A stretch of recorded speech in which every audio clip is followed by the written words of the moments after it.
Hey, hello, hi. I'm Aaron Orndorff, head of marketing here at Recart. Welcome to the second of three, actually four, One Thing Black Friday events. If this is your first time joining us, we are bucketing these into step by step, stage by stage. Last time we covered the before element, how to set yourself up for success before the holidays descend. And today we're all about the during. How do you maximize the moment to master your 2023 holiday season writ large? Now, along with myself, there are a whole bunch of wonderful, smart, cool, I would say, cool, amazing people that have decided to join us, grace us with their time.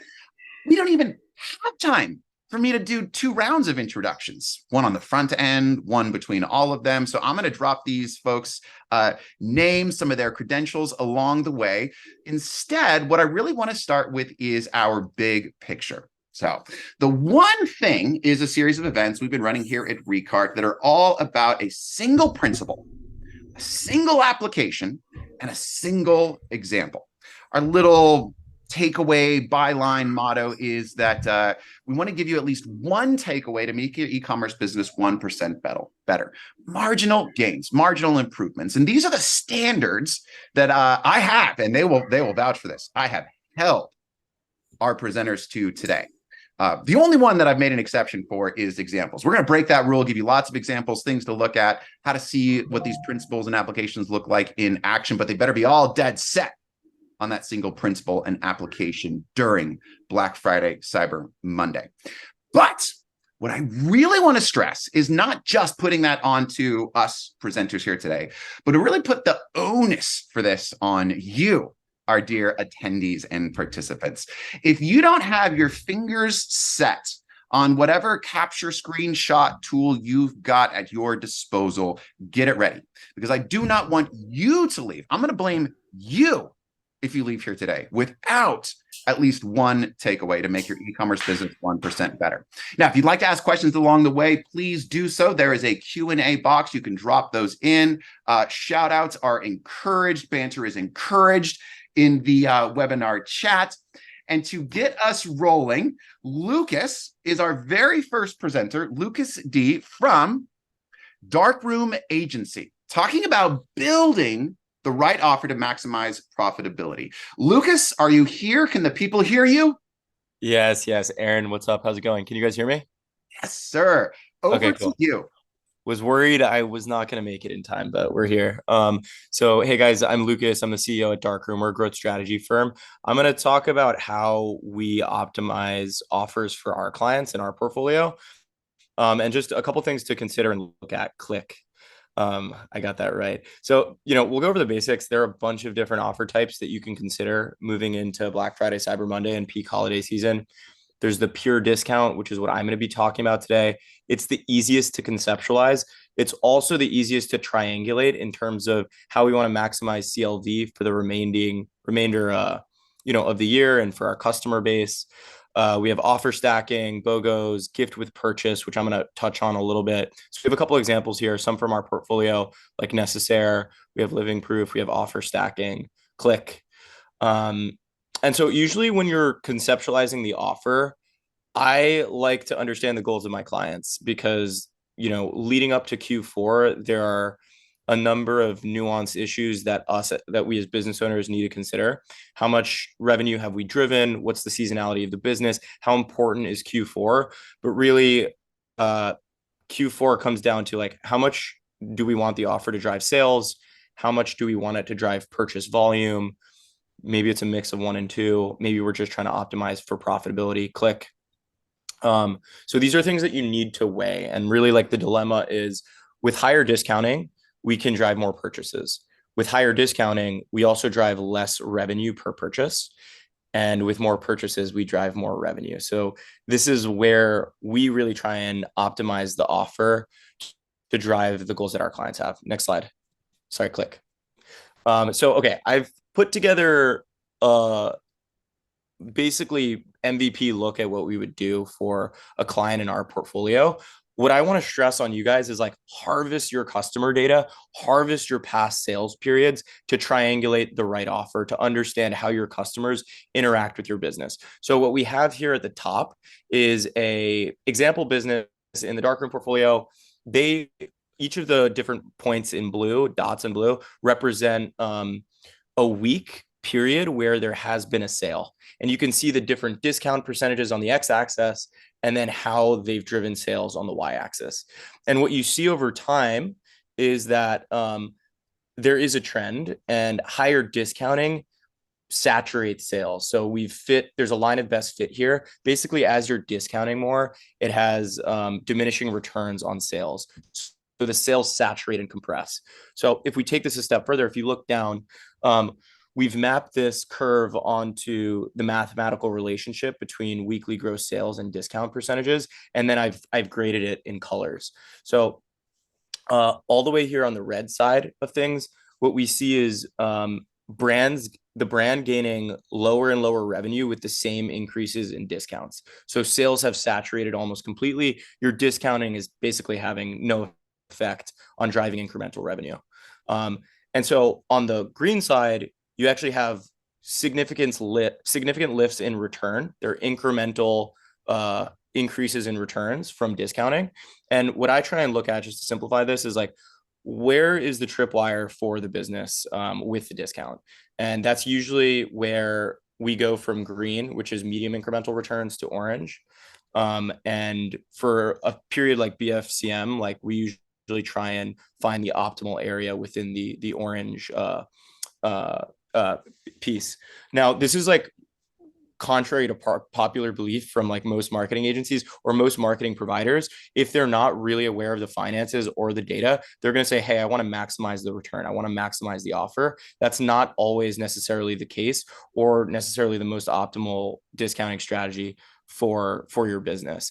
And if you're a hyper aware founder, you're going to, I push some of our brands, if they have the brand equity and they're able to pull it off, to actually go towards the dark green area and actually give less if we feel we can extract the most amount of value from the customer. And so that would be an example like Necessaire, where they're just offering a free gift with purchase. There is literally no discount, and it drives significant returns during a push holiday season. Click. Taking this one step further, you can map this out: ad spend, discount, revenue, COGS, discounts, profit. If you're trying to optimize for profitability, I would recommend doing this. Click, because I know we're out of time here. Also, just understand the implications of what your discount's going to do on CLV. So you get highest CLV at the 1 to 10% discount, and then when you're offering significant discounts as 45% plus. Okay, I'm done. I want to go back too. I know, you're so good at time. Screenshot it. This is the one I'm saying right here. If you are kind enough, sir, to get us this calculator in sheet form, we can send this out to everybody in the follow-up email.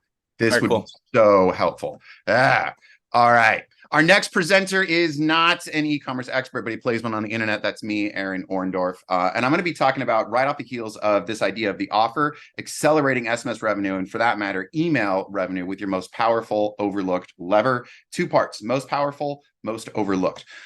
Most powerful, I'm talking about the divide between campaigns and automations, both at an email, SMS level, and honestly, throughout marketing. Anytime that you are triggering any sort of response in response to an action that one of your customers, a visitor, takes, that's automation, and automation always outperforms static activities, i.e. campaigns. Here's a really interesting thing. You can see those little like January through July at the bottom of the chart there. The split don't change. This is the really interesting thing. It don't change during the holidays, not for SMS, not for email. It is still about 70% automations will make up the lion's share of your email and SMS revenue. Now, the lion's share of that lion's share is going to come from a single automation, your welcome flow. And the lion's share of the lion's share of the lion's share is going to come from a single message in that welcome flow, which is the very first message you send. That's what I mean by most powerful. When I talk about most overlooked, you are going to hone, just like Lucas told you to, your offer. You're going to craft it. You're going to test it. You're going to go after it. You're going to merchandise it in your ad account. You're going to merchandise it on site. You're going to put it in your hero image. You're going to make it front and center, freaking everywhere except the number one place that the most eyeballs on desktop and the most eyeballs and thumbs go on mobile, and that is in your pop-up. There's a real example from Ruggable last year, major D2C brand, major e-commerce brand, and someone left the evergreen pop-up on. So there's a mismatch between what you're saying everywhere and the number one place those eyeballs and thumbs land. Now listen, I don't want to beat up Ruggables. They're not alone. We used to do screenshots on screenshots on screenshots when I was at Common Thread Collective, and we'd see it over and over again from some of the biggest brands. All right. Doesn't make an actual difference. Just ask Muddy Bites. Now, the thing I love about Muddy Bites is they just share basically their learnings in real time. So last year on Black Friday, they did this midday where they flipped the switch on their pop-up, noticed it didn't actually match their Black Friday 20% offer, and they saw their conversion rates with simple message matching, their capture rates on their opt-in go from 4% to 8% on Black Friday. They pre-gamed a little bit for Cyber Monday. They were ready for it. And throughout Cyber Monday, with just message matching the offer, they hit a 14% conversion rate, capturing those emails and SMS numbers on desktop, 18% on mobile. Okay. So as Lucas talked about the various offers, I want to break this down one more level and just show you very quickly 4 examples of how to do this throughout the holiday season. The first is early bird. So here we're loading up an early bird offer for free $50 gift with $150 purchase. We're simply matching that in the pop-up with the very first text message they get. Here it's tied to a discount coupon that's going to give them $50 back on their next purchase. So you're respecting your margins by dividing it between that first $150 purchase and the next purchase. So the perceived value is $50, but you're actually not giving away too much margin with this early bird. Instead, the value is get what you actually want before it sells out.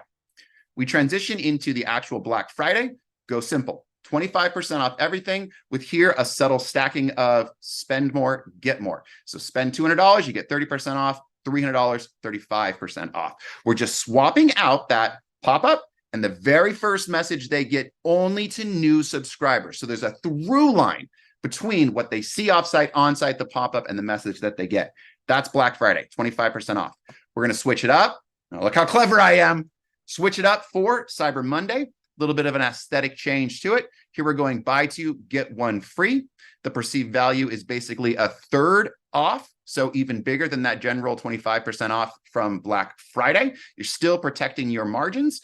And you're showing them that little 2 on the side with the 1 free that they're going to get on the other side. Look at that. Look at how those 2 go together, right? Rounding it out in holiday gifting season. This is post Cyber Monday. Little attention to detail on this one. It's not too late. Leaning on, you can still get it. Make sure this is going up before your shipping cutoffs hit.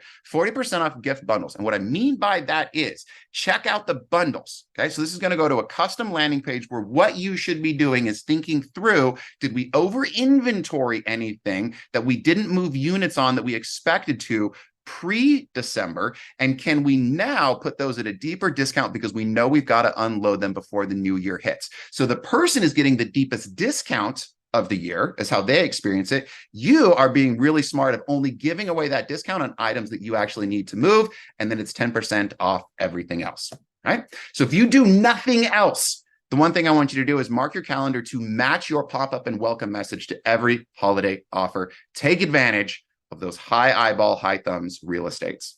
Okay. All right. Now, next up, my friend SJC from Just Uno. Take it away. Hi, everyone. Yeah, this is, I'm following up in a great way, getting into the touch points on site. So our principle is curate your on-site experience at key touch points with a sharp eye on engagement, which I feel like that can translate to a lot. Engagement, when we're thinking about Just Uno, we're thinking about actual clicks and behavior and actions happening on site. Click, please. So here I've got an example of different kinds of engagement that we've tracked, that we've seen performance on at Just Uno. This is coming from the fashion and apparel e-commerce brand for those brands, but you can see this across the board through many industries, and it varies. But what I love to point out here is those different placement options that can be impactful for exactly what Aaron is saying as far as where you're presenting those messages that are mimicking your holiday offers on site. Right now is the time to either play around with that different placement and see where you're getting that higher engagement, and also lean into testing something that maybe you're not really fond of, and maybe that's gamification, which can take what Darkroom was saying as far as switching up your offers and not leaning so much into discounting, and relying on that, gamify it and making it something that is able to be engaged with in that way can take that offer much further. We'll also point out just those plugin types. Obviously, mobile and desktop, super priority. We've also got tap to text, timers, adding a coupon or not adding a coupon to your pop-up. I think typically we see like what Aaron's solid examples, we're trying to get a visitor to embrace that channel. So of course we're going to give them their offer there. We're going to give them messaging, but make sure to sync that with when someone lands on the website. So maybe you're showing them their coupon code in a banner, or in that actual lead capture, you're just showing them their coupon already to remove any friction, and they've got your channel as a solid backup to get into. Click, please. So here I've got really awesome banners to show you that I wanted to call out because they enforce different parts of your tech stack that you're already using. So it's just about putting it on your website and not making it too complicated. First up, we've got an as seen type of type of banner, which is really great to call to credibility for a brand and different partnerships that you might have going on. So that's kind of leaning into that influencer realm, leaning into your offsite efforts. And it's a perfect example of throwing in that coupon code with just Uno that automatically applies to the checkout. So again, frictionless, they're not searching all around, and they're staying on your website. That's kind of my top priority when I'm thinking about conversions. We've got some other solid examples of banners here. That second one I love because I hate when I'm getting to the end of checkout and I'm like, wait, what are their payment options? Like, how easy can they make it? Apple Pay for me does it. Sezzle, just knowing that there's variety and like I don't have to stress about a payment, especially now when we're kind of looking to increase that average order value. And that's a big goal for us, and increasing that customer lifetime value, showing those different payment options upon a welcome, upon someone traveling to a product page or a high converting page can be really impactful. And then we'll see some others here that interested in conversion automation, really simple, has something eye-catching that moves in the back for like that video effect. We make lead capture super simple by adding it into a banner as well. And we're giving them more of like that engagement copy. So leaning into your voice is going to be really effective. That fourth one there that you see is it kind of rotating through messages. So keeping that engagement up, we're showing a review. We can swap that out and really map it to the product that they're on or the category page. And my favorite is mapping that based off of where they came from. So if they're coming from social, and especially as we're getting into social commerce, like any way you can sync up those different ways that someone can purchase makes it all connect. And then my final example is that subscription option. So leaning into that customer lifetime value.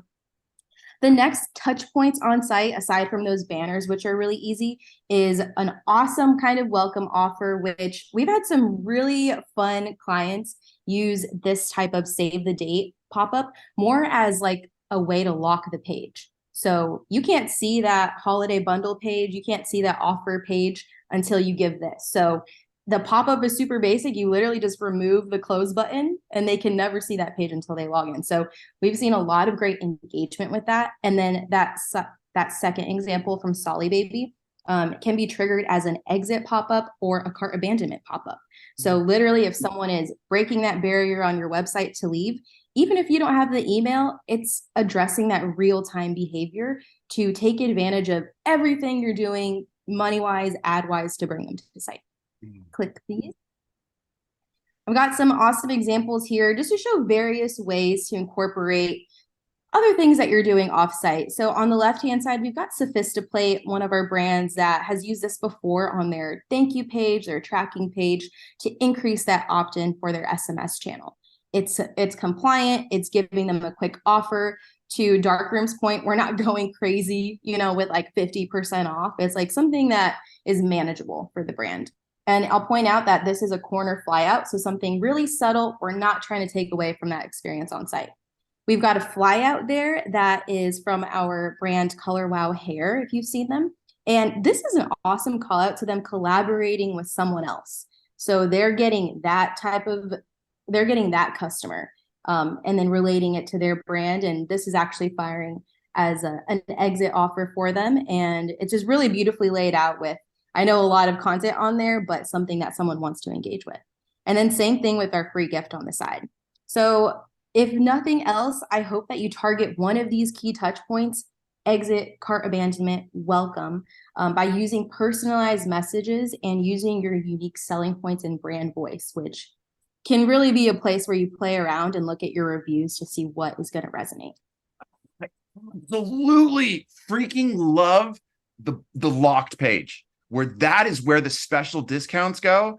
Oh, because it actually creates scarcity, urgency, exclusivity for it. And it just, oh, that one got me all fired up and excited. Outstanding on that front. All right. And next into the hot seats, Mia B from Triple Whale. Yes. Hello, everyone. My name is Mia Bobak. I'm the head of tech partnerships here at Triple Whale. If you're not familiar with Triple Whale, we're a smart customer data platform to help your brand manage and track your attribution, analytics, and customer data. Today, I'll be sharing all about my one thing to master your 2023 holiday season, and that is through conducting month-based acquisition cohort analysis. Next. So the goal here is to look at the customers that you've acquired over a particular time frame so you can review their purchasing behavior and map that back to the various marketing campaigns and initiatives that you were running at the time of their acquisition. So you want to look for, significant behavior patterns to identify which of those initiatives led to your stickiest and happiest customers. Because if you can identify which of those marketing campaigns, objectives, efforts, etc., result in your highest CLTV customers, you should be able to work on a repeat model. Next. Once you analyze your cohorts, like I said, you want to be able to map that back to your various campaigns that you were running, which, like I said before, led to your highest CLTV customers. You want to be able to find those patterns in your ads so you can build a top acquisition strategy for Black Friday, Cyber Monday, using methods that you already know work based on your customer data. The holiday season is not the time to be testing and experimenting with new ideas. You want to have a solid strategy in place that is proven to work and backed by data to support it. This way you can have the most successful holiday season possible. Next. So short and sweet. If there's one thing that you guys should be taking away from my presentation today, it is if you can identify which marketing campaigns result in your highest CLTV customers, you should be able to work on that refresh, rinse, and repeat model so you can have the most successful holiday season possible. Oh my gosh, I am going to hit you with so many Q&A in the follow-up. I don't know how much of my face is visible, but no, in all seriousness, the cohort analysis and getting into what you said about not the time to be, I want to say something about that, but I don't want to step on the roll of keeping this train going. So next up, Piyush from Loop. Good sir, can the people hear you? Hello, everyone. I hope everyone can hear me. Absolutely. Over to you. I'm Piyush from Loop Subscriptions. We gamify subscriptions to reduce subscription churn for the brands. So today I want to talk about rewarding your subscribers in the holiday season. Before I get into why this is talking about how this can be done, let's talk about why this is important. So what we've seen is that brands tend to lose a lot of forecasted revenue during BFCM, and which is very contrary and which is very opposite to what you'd expect. But the reason is that a lot of customers, because the discounts which the brands would give on one-time offers, they would be higher than the discounts or incentives which their existing subscribers would be getting. So what it does is customers would basically cancel their subscriptions, and they would do one-time purchases. So this would lead to higher churn on these subscriptions. So this is one side of the story where brands are losing revenue. The another side is, let's say brands do give higher discount on subscription on one-time products, and customers subscribes. Then what ends up happening is there is a one-time very high discount, and on top there is a subscription discount. And if the brands have grandfathered pricing, then the overall gross margins take a very massive hit in the long term. So to solve for all of this, that's why there's a need for there's a need for a strategy which can engage the subscribers to engage with the brand, right? Gamifications is core to the loop. There are thousands of ways in which we can do it, but specifically on BFCM, idea is if the customers have already subscribed, then it's more important to make them feel loyal. There are a lot of ways in which this can be done, but the two most important ones are giving higher discount to the customers and also giving gifts to the customers. And the way the brands can do this is they can also sort of take it to the next level by doing personalizations. So for example, if customers have done 3 orders, then give them, let's say, 10% off. 5 orders, give them 15% off. If customers have subscribed to product A, gift them product B. There are different ways in which this personalization, this reward can work really well. So one is giving these rewards. Click. But what's more, click. But what's more important is communicating these rewards. So what we also recommend very strongly to the brands is while these rewards have been set up, it's very, very important for customers to get these rewards, to communicate these rewards to these subscribers, which can be done on the customer portal, which can be done on the upcoming order email, which are sent out to the customers. Click, please. Rewards, as we talked about, which are personalized to the customers. So the communication also needs to be personalized. So these are just different ways in which the brands can engage with subscribers to sort of keep them hooked onto their subscriptions. And if you notice, what we are also trying to do is if brands want, then they can also take away this concept a little further by giving rewards which are after one order. But that's whole different talk. Click, please. So yeah, so the takeaway is to engage with subscribers, to reward your existing subscribers by creating FOMOs, by offering exclusive discount to subscribers and reducing churn. Dude, come on. I don't think there's anyone, and I hope I don't get in trouble for this at some point.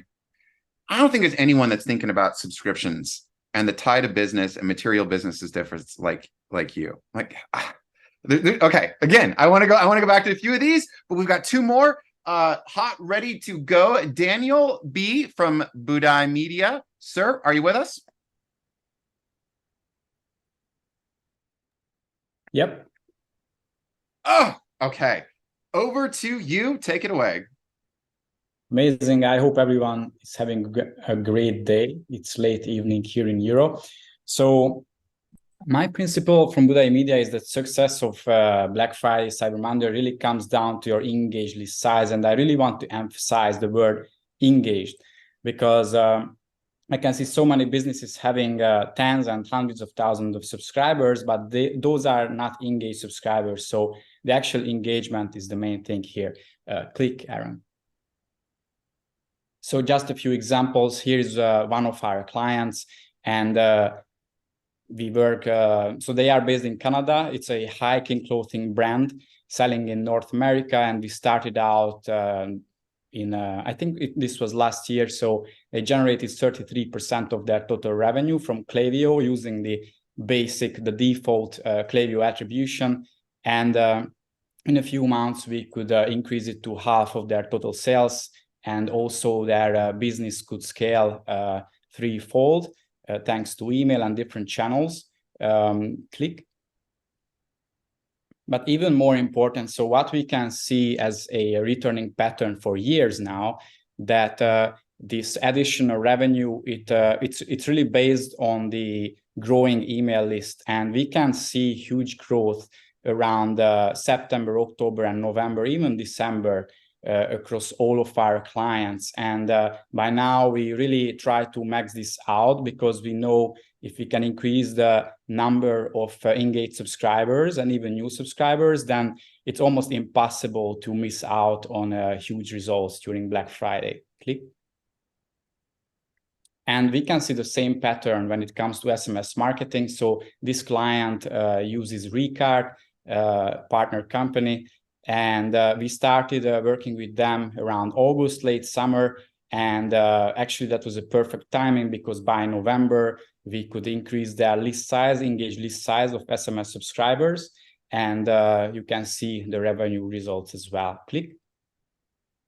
So here we can see the same pattern.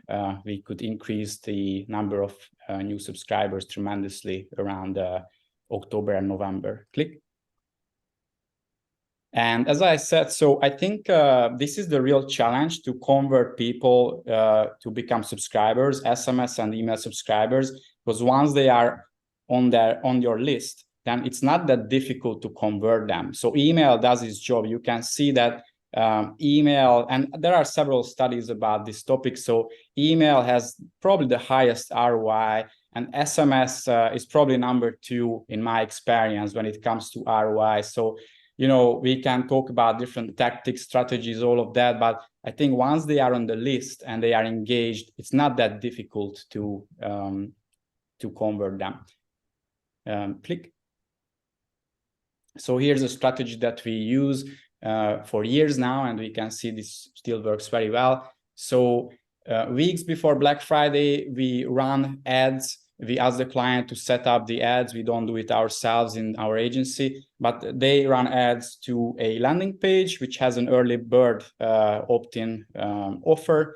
And then we set up a email flow, a confirmation email. And in this email flow, we build up the hype, excitement, and after a few emails, basically, we open up the early bird offer. So we run ads to this landing page. We also email the existing list. We even send text messages to them. We put this out on the website, and we also ask the client to post it on social using organic channels. Click. So here's the numbers and just the examples of this Canadian clothing brand that I showed you. So this is a part of the landing page that we set up with them. And this is the email campaign that we sent out in Klaviyo, and they subscribed. Actually, these are already existing subscribers. So they subscribed to the early bird Black Friday list. And actually, some of them, they already purchased, as you can see. Click. And this is the email flow that we set up. So first 2 emails, these just really hyped them up, and they generated some sales, interestingly. And the 3rd and 4th email were the emails where we opened the offer. And this was weeks before Black Friday. So probably 3-4 weeks before Black Friday. And I think it really helps the client as well with fulfillment. Click. And this is the last site. So actually, we just send out 4 Black Friday emails, Cyber Monday Black Friday emails, which is not that many. I'm pretty sure this year we will send out like 12 or 10, something like that. But the point is, you can see this Black Friday flow and the early bird thing generated around 30% of their total Black Friday sales. And again, so build your early bird list early, believe it or not. So weeks before, early November, even in October, and with some brands, we do it already. So, you know, there is no such thing as too early to build up this list. Thank you. I kid you not. I had an actual, when you were showing that flow from the ads into the early bird, and it finally clicked with me with the engaged list, that emphasis, I had a moment there. It's that engaged, that how do we build up the hype? It's not about just having access to them. It's about building anticipation and doing it in a systematic way that's scalable. Oh, okay. Before I get too excited, I can send over the creatives to everyone if you are interested. And because I have limited time, but I can send over the whole, you know, funnel, let's say. Are we interested? Get it to us. Yes, I'm going to be following up. Yes, please. All right. Last, but definitely not least, my friend, Larry Kim, customers.ai. Sir, over to you. Thanks, Aaron. Great tips, everyone. My tip or principle for this event here is to expand your cart abandonment automations by widening the targeting net to include not only the people who abandon their carts, which is like 60 or 70% of that happens quite a lot, but we can expand it even more to people who perhaps browsed the product page but didn't add to cart, or people who never logged in to your e-commerce store in the first place. So you might be thinking what the heck? How's that possible? Click. Before getting into the sorcery, I just wanted to motivate this a little bit more. Typically, your cart abandonment sequence, that's going to be, for most e-commerce stores, your number one automation. Typically 5 to 10% of your revenue might come from the cart abandonment sequence, it really is the low-hanging fruit of growth. And so I think another speaker was saying, like, kind of double down on your best performing offers and stuff like this. Kind of a similar idea here. Why don't we kind of just take the best performing automation and feed more people into that for people who didn't make it all the way to the end of like adding to cart, like who browse the page or didn't log in. Next, or click. So it's quite an enormous opportunity, actually. If you look at your website traffic, less than 3% of people will actually add stuff to your cart, which means that 97% of people are not adding stuff to your cart, or not making it all the way. That's not to say that this isn't valuable people to go after. They're in market for your stuff. They've heard of you. They just didn't make it all the way. And so we can, using our pixel, identify 20-30% of those of that 97% who didn't make it all the way. Click. So how the heck does this work? Customers AI will automatically figure out the name, the email address, the interests, the demographics, the age, the phone numbers, cell phone numbers, like whatever you need. We'll get you all this information of these people who are browsing your website.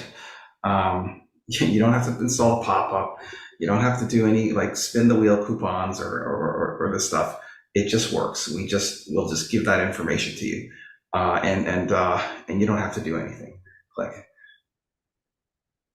As you can imagine, this is quite a leveraged one thing that you could do. This is a major e-commerce brand here. What you can see in their Klaviyo here is that we've dramatically added more volume. Like so the first line there in the red box says X-ray lead capture. So we've kind of identified an extra 750,000 individuals and their email addresses that weren't previously known to the business. We've then segmented that to 484,000 people browsing the product with high intent, and these are just kind of flowing through the existing automations and just supercharging them with very little effort and very leveraged revenue impact. Click. And of course, we do have a one-click integration with Shopify and Klaviyo. Just click the button, put in your key, and voila, you're done. You can sync the new emails and contact information coming in from our system directly to a specified Klaviyo audience. Click. I think this plays very well with a lot of the tips that were kind of shared earlier today, like doubling down on the best idea, or increasing your engaged user list size, or getting more phone numbers to run through automations. Super complementary. The big idea is simply to unlock revenue recovery from window shoppers and holiday browsers through the power of website visitor identification from Personalize AI. Thank you. So we've already got one question came in, which I was so expecting. I want to hang on to that one. It's for you. It's for you, Larry the Goat. Yes, but I want to pull that down. Encourage anybody to drop any more questions they've got in. I want to hang on to that one about privacy law and how they're collected. Very, very good question. This comes up with these sort of capture practices. I did want to highlight the very fact of subtle freaking flex there, my friend. Away, great brand. Just 750,000 we've identified, down to about 500,000 that we're able to, it's cool. That's a good solid number. All right. But what I want to do is we got a few questions that came in a bit more generally before the webinar. Folks just tossing us via email. Some came through via DM for myself. So we're going to start with these general ones of, this is a great one. What's the most underrated Black Friday tactic, or conversely, the most overrated? So most underrated and then most overrated. And SJ, I want to throw this over to you, and then Mia, I'm actually going to come in your direction. after this too, because you piqued my interest on this one. But SJ. I think underrated, you hit it perfectly. Just not syncing your offers and doing a little bit less work that creates a really solid experience on site. I just don't see that taken like maybe as seriously, you know, or it just feels like it's too easy, but it can be that easy. And it's all to make it really seamless when someone is on site. That's what I would call out. There's such a forest for the trees. We're inside our businesses. We don't experience it as an outsider. And so one of those little things that is so glaringly obvious when you've got one offer here, one offer here, one offer here, you just miss. So, okay. I love that you agreed with me. Thank you very much. Now, Mia, the reason what you piqued my interest is you made that comment about almost like not the time to test. And I have an idea, a hypothesis on that, but I wonder if you want to kind of like either underrated tactic, this idea of testing in the high volume season, or if you've got one of your own, and I'll see if I can't read your mind. Okay, so the reason why I think using customer data to build your marketing strategy is underrated is just because I feel like a lot of the times, especially creatives who are working in marketing, you get these amazing ideas. We live in a time where we all have short attention spans, so we're always thinking of like the next best thing.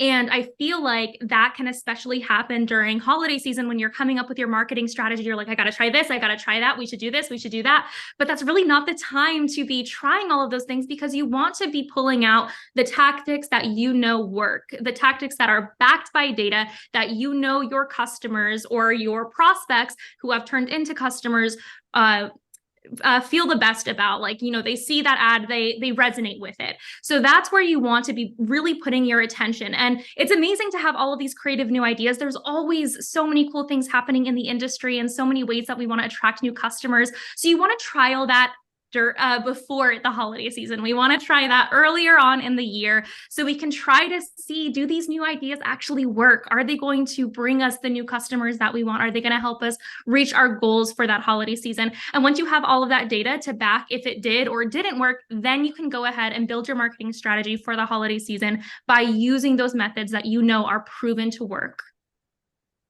I'm in your head. This is perfect. And in fact, I don't want to leave this question yet because I want to come over to Lucas and I want to roll the dice, and then Lucas, I want you to answer. And you can disagree with me if you want. But what I saw over and over again on the agency side was people turning off their evergreens or dramatically throttling spend on their evergreen ads. And those that didn't, actually seeing the evergreen creative that may or may not have even a little bit of holiday sprinkle on top of it, either performing at the same rate or better than these fun creative ideas that they got for the holidays. And that to me is like the underrated, overrated of like, if you've got something that's working, even if it's not holiday sprinkle, your great newest big idea related. From an ads offer perspective, what's your take on that? And go ahead, tell me I'm wrong if I'm wrong. No, I agree with you. I mean, our philosophy at the agency is around growth stacking. So if we have high performing evergreen campaigns, we're going to keep those running throughout holiday. And honestly, they capture a lot of residual traffic. We know they perform. Why would we turn those off? Mm-hmm. So yeah, we keep those going. And, you know, you just need to finesse and work in offer language into the customer journey to make sure it actually makes sense to anyone who's interfacing with the brand digitally. So that's how we think about it. But yeah, we don't turn off evergreen campaigns if they're working. All right. One of the questions we got, and honestly, I'm going to tee this up to Larry, and I'm going to see, Larry, I'm going to really put you in the hot seat and see if you can't somehow segue your way from this preloaded question into the questions that have come in that the people want to know about. Because the question we got before was, what's a common mistake you see people making before and during, especially during Black Friday? And I wonder if privacy concerns is a common mistake. Wink, wink. I don't think people can hear you. So look, privacy, it's super important. We like, there's nothing, we don't advise breaking any privacy regulations. You know, everything we're advocating here is 100% legal in the United States of America. There's something called CAN spam, which if you spend some time to read it, you would see that it's more about honoring unsubscribes. So like, having a clear link to unsubscribe and clearly identifying your company name and your address, that kind of stuff, which we comply with. It's also fully GDPR compliant because the way that our compliance is done through that is by not including anyone from GDPR countries and regions. So we absolutely want to adhere to the privacy regulations. That said, like, ultimately it's the engagement that matters, right? So like, if you're sending crappy emails that nobody are opening, like, they won't even see it. Okay, so like the reality is you've got these older lists or inbound lists, that you're doing email marketing or texting to. If they have like a 5 or 10 or 15% open rate, like that's terrible. Like these intent-driven outbounding sequences that we do, that they're generating 60-70% engagement rates, like opens, clicks. So at the end of the day, it's like privacy, but it's also like relevancy, like do they care about this or not? And I would look at your sequences, and I would look at the ones that are like 10, 15, 5% engagement rates and say like, well, maybe we should cut these and do more of the ones that have like 50, 60, 70% open rates. So Then see that continuity between the action I just took and am I inside the bounds? And what I heard you say, a lot of those bounds are determined geographically. So that's a really, like, yes, determined geographically, smart on that front, but relevancy. And I think about this a lot too with, it's our first big AI Black Friday, Cyber Monday, and everybody wants AI to be an addition. And really AI is multiplication. And what I mean by that is whatever you're already doing, right? The lists or the sequences that, like, neat, you're compliant. Do people like what you're sending? Right? That's like a far more fundamental question. What's the engagement on what you've got going? And so all these things like AI or the customer identification piece, whatever the quality that you already have as your inputs is the fundamental. When we pour gas on this, is it going to warm us or burn down the house? And it's the inputs. Same thing with AI. If you're AI makes bad marketing worse.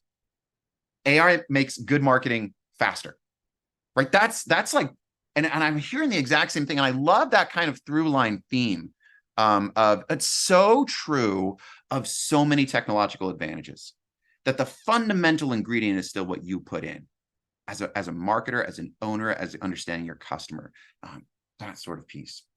All right. As far as the, I think we did a great job knocking out our yes. Okay, excellent.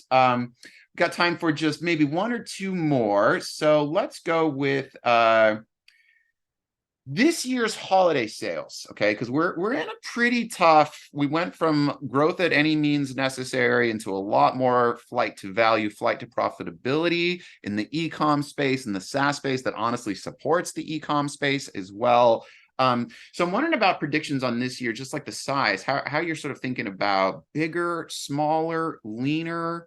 Is it now the time to push all your chips on the table? Is it smart enough? Like the size you're anticipating for this holiday season. And Daniel, I'd be really interested if you or Piyush have thoughts on this front. Yeah, thanks for the question. So honestly, I don't have much data on this. I can see the accounts of our clients, and I talk to software companies. I talk to many hundreds of different business owners. Every year, Black Friday, Cyber Monday, and Q4 in general, it was bigger and bigger. That's what I could see. But this year was probably more about shrinking, that's my experience. So I think Black Friday, Cyber Monday this year will be probably similar than last year. It's more like a tip, So I'm really curious about other people's opinion here who can see maybe thousands of different Shopify stores and e-commerce stores. Well, I can go there. So, because we look at the market pretty holistically in a similar way, I would imagine to Triple Whale. So I think marketing efficiency ratio in aggregate is declining across, the thousands of D2C brands that we look at. So that puts a lot Define of that for me onus real on quick. That's a great term. Define it for me. Marketing efficiency ratio. It's total direct consumer revenue divided by ad spend. And so what that just means is that you have to spend more money on ads to generate the exact same return on the direct consumer channel. Or said differently, if you spend the same amount of money on ads, you're driving less revenue. So that's the uphill battle that most direct consumer e-commerce driven businesses face. That's the downward gravity. You really need to focus on efficiencies and leaning into either high friction channels or the road less travel that's going to generate outsized returns for your business. That's how you should think about investing your dollars. With that said, though, we also look at sentiment analysis. So on the customer sentiment side, I think it's pretty strong. It's stronger than last year. People are still spending on consumer products. It's really strong, especially in the US market. So that's something to consider too. That can, make Black Friday, Cyber Monday a really big period for certain brands where consumers are going to buy. They're trained to buy online as opposed to maybe buying in the retail location. So that's kind of my 2 cents there. It's a mixed bag. It depends brand to brand, but I think you just need to have a good understanding of the businesses that you're advising to best understand how to approach the season. And honestly, too, I know, I think you hinted at you called out Triple Whale, who's done some really great stuff with they were called weather reports at one point, where it was just like, here's the update, here's the update, here's the update. And maybe that would be a really good resource too, that if you want to either drop it in here or just make sure we get it so we can send it out to everybody in the follow-up with the recording, that's a great one to be able to like track that sentiment along with MER, AMER, channel splits. I know you all just sitting probably on like a ridiculous amount of data, and I know you've been really giving with it before. Yeah, definitely. Something that's cool too is Triple Whale has a free product called Founders Dash, and included in that is our benchmarks. So brands are able to use the free plan and are able to compare how their business is comparing to other similar brands in the industry based on our data pool of brands. And it just makes that what was highlighted on the LTV, both by Lucas, as well as you, Mia, wrapping into the subscriptions loop, Push, that how to leverage those engaged lists, the people that you can reach for the least amount of money, how to expand on the things that are working the best, as Larry was pointing out, as well, taking advantage of understanding the various placements of how do we merchandise our site with our offer. Again, all of this it really wraps up into that whole, and I love this, it's that, how do we make it 1% better? What's the thing that's working that we can push on even harder? Well, I'll tell you what, no one ever got mad at anyone for a webinar going short. So what I'm going to do is, since we've nailed, and Larry, kudos to you, good sir, nailing, you got all the Q&As. Kudos to you. We will make sure this entire video gets sent out to everybody. We're going to grab all the resources that were mentioned today and send those out as well. So everybody gets 3 minutes back in their day today. Presenters, attendees, thank you so much. We'll see you again next month, October 18th. We're going to be talking about post Black Friday, Cyber Monday, and how to keep the momentum going. I'll see you then. Thanks, Aaron. Thanks, Aaron.